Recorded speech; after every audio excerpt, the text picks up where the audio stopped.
Infrastruttura Malta għaddejja bix-xogħol sabiex timplementa l-ewwel mogħdija solari f'Malta tul parti mill-promenad il-ġdid ta' Triq Erixem u bħala parti minn proġett pilota b'investiment ta' 70,000 euro.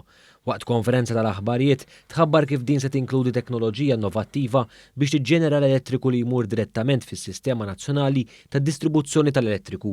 Dan fil-waqt li jistgħu anke jiġu mqabbdin ma' batteriji biex b'mod dirett jagħtu enerġija għad-dawl ta' triq, punti taqsim pedonali u stazzjonijiet għall-iċċarġjar tal-karozzi u roti elettriċi fost oħrajn.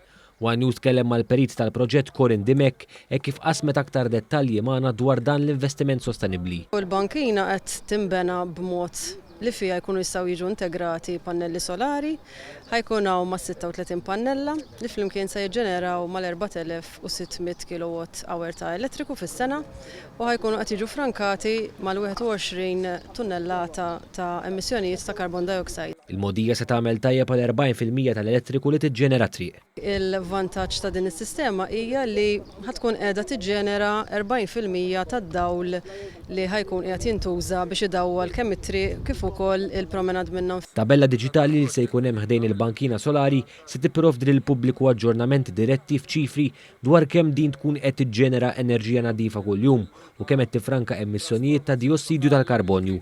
Il-Ministru għall-Infrastrutturi Borġ tenna l-impenn tal-Gvern li jkompli jaħdem favur aktar proġetti ambjentali. L-infrastruttura sostenibbli illi qegħdin nagħtu lill-poplu Malti għawġi b'mod partikolari f'dan il-każ li r-Rabat fejn qabel kellna esperjenza negattiva f'dal post fejn kellek triq li qiegħda ċċedi mibnija fuq it-tafal għalissa triq b'infrastruttura sikura u sostenibbli. Infrastruttura Malta qed timmira li tlesti dan il-proġett pilota aktar tard din is-sena flimkien mal-proġett 4 miljun euro li qed itwettaq biex tibni mill-ġdid Triq Erixem bi promenad ġdid tal-konnessjonijiet aktar siguri bil-mixi bejn ir-Rabat u l-Imtarfa.